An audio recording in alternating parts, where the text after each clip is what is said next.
کہ پوری دنیا کے جناب، میں چھوٹی سی بات کہہ رہا ہوں، اس کا کوئی غلط مطلب نہ لیں، موسیٰ کو ایک فرعون کا سامنا تھا،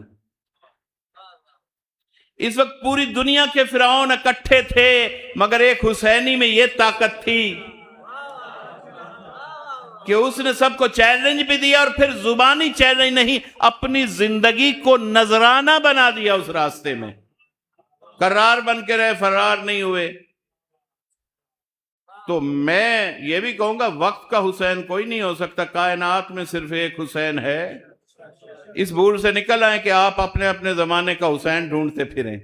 وہ اللہ نے 12 میں دوسرا حسین نہیں بنایا تو آپ کہاں سے ڈھونڈ لیں گے؟ وہ وقت کے بہترین حسینی تھے،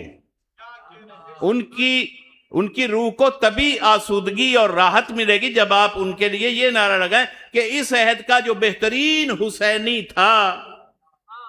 وہ رہبر شہید تھے۔ اللہ ان کے درجات مزید بلند فرمائے، اور وہ ہماری دعاؤں کے محتاج نہیں ہیں، وہ اس منزل پہ ہیں کہ ان کی روح سے ہمیں دعائیں ملنی چاہیے۔ تو گزارش یہ ہے کہ یہ حسینیت وہ ہے کہ دنیا ہل کے رہ گئی،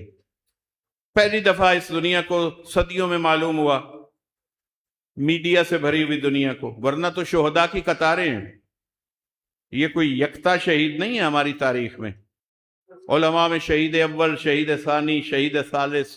شہید رابع، اور اس کے علاوہ ہزاروں دوسرے شہداء۔ ہر حسینی نے اپنے مقام پر جب جان دی، چاہے وہ ٹارگٹ کلنگ میں گئے یا چاہے کسی حسینی محاذ پہ کھڑے ہو کے شہید ہوئے، ہر ایک لائق سلام ہے۔ لیکن چونکہ میڈیا اس وقت مرکوز تھا سرکار رہبر شہید پر، تو اس کا فائدہ یہ ہوا کہ دنیا میں جتنے فرعون اور نمرود بیٹھے تھے سب نے دیکھ لیا کہ حسین کا نام اور حسین کا پرچم اور حضرت ابو عبداللہ کا خالص بندہ ہونے کا مقام کیا ہوتا ہے۔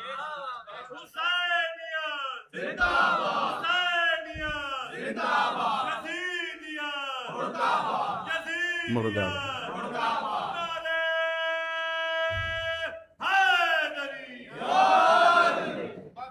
تو نشأت ثانیہ ہو جاتی ہے اس طرح، یعنی تجدید ہو گئی کردار حسینی کو پہچاننے کی، مگر حسینی رہ کے۔ اس چیز سے روکا کرے لوگوں کو، یہ وقت کا حسین، یہ وہ لوگ کہتے ہیں جو سمجھتے ہیں کہ وہ بس کچھ آئیڈیل کردار تھے، 12 علی، حسن، حسین، تو صرف آئیڈیالوجیکل حد تک ان کو مانتے ہیں اور اپنے اپنے زمانے میں ڈھونڈتے رہتے ہیں کہ اب ان جیسا کون ہے، اب ان جیسا کون ہے۔ اب نہیں، آپ ان کے فالورز بنے،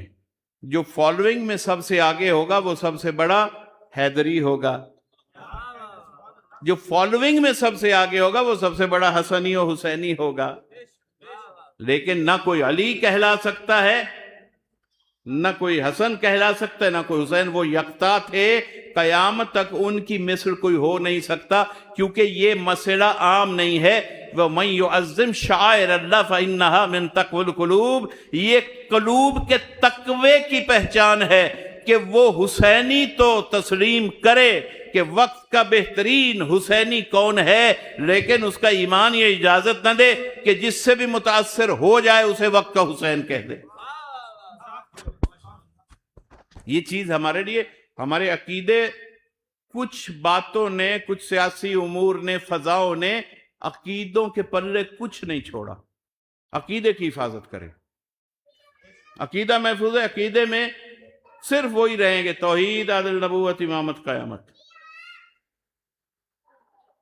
یہ ذیلی چیزیں ہیں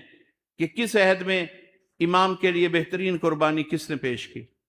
اور جس نے بھی پیش کی یقیناً وہ انصار حسینی میں ہے۔ اور جب آپ مولا کے انصار کی زیارت پڑھتے ہیں نا، تو آپ کو کچھ کہنے کی ضرورت نہیں، نئے نام اپنی طرف سے ایڈ کریں نہ کریں، جس نے بھی نصرت حسین کی، جس بھی زمین پر وہ ناصر بن کے سویا، یہ زیارت اور یہ سلام اور یہ درود خود بخود اس تک پہنچ جائیں گے۔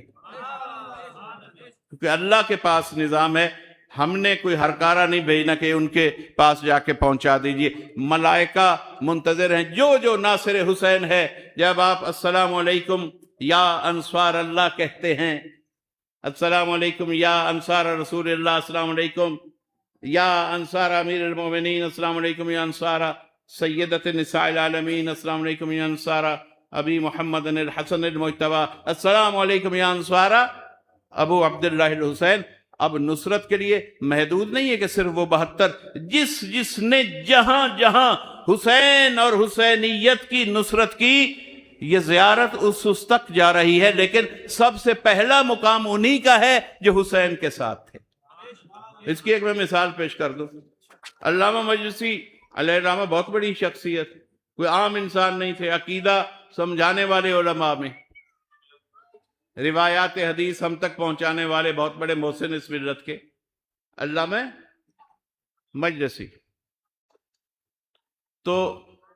جب انہوں نے یہ روایت نقل کی اور کتابوں میں لکھی بھی، ہم تک بھی پہنچائی، تو وہ کہتے ہیں کہ انہیں احساس ہوا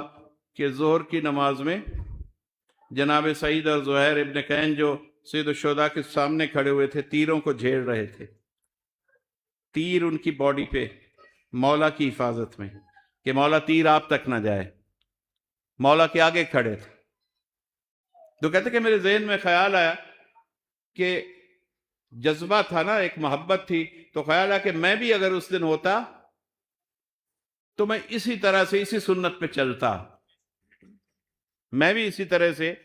اپنے آقا کے لیے تیروں کو سینے پہ جھیلتا۔ کہتے ہیں انہیں خواب آیا، یہ روایات میں لکھا، علماء نے لکھا،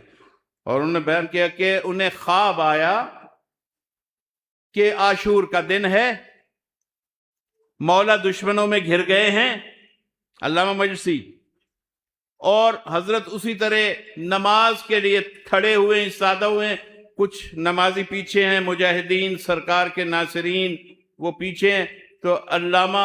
آگے آ جاتے ہیں کہ مولا آپ پر حملہ ہو رہا ہے، میں آپ کو بچانے کے لیے کھڑا ہوں گا۔ جو سوچا تھا وہ خواب بن گیا۔ اب خواب میں جیسے ہی وہ کہتے ہیں کہ تیر آئے، میں نے سامنے دیکھا یہ تیر آ رہا ہے، یہ تو ماتھے پہ لگے گا، یہ تیر تو سینے پہ لگے گا، یہ تیر تو آنکھوں میں گھسے گا۔ وہ جہاں تیر آ رہا ہوتا تھا تو کہتے تھے کہ بے ساختہ میں وہاں سے تھوڑا سا ہٹ جاتا تھا، اور جب میں ہٹتا تھا، میں آگے سے جو ڈھال بنا ہوا تھا، میں ہٹتا تھا تو تیر سیدھا امام کے سینے میں جا لگتا تھا،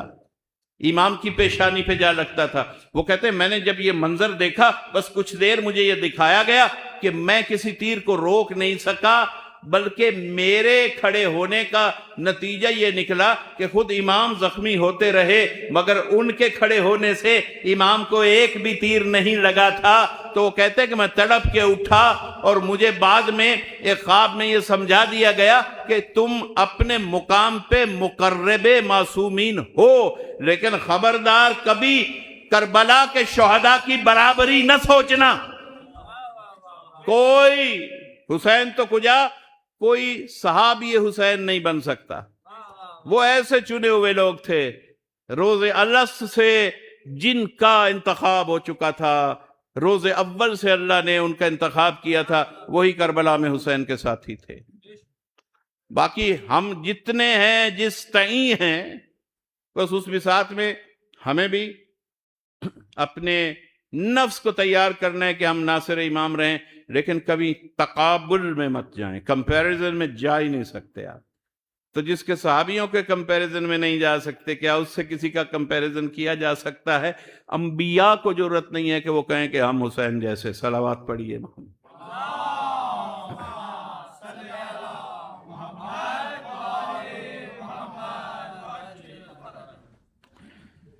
تو اس سے اگلی چیز ہے کہ ہم امام کے ناصر ہوں، قربانی اور پھر نصرت امام کا جذبہ سیکھیں کہ نصرت کا معیار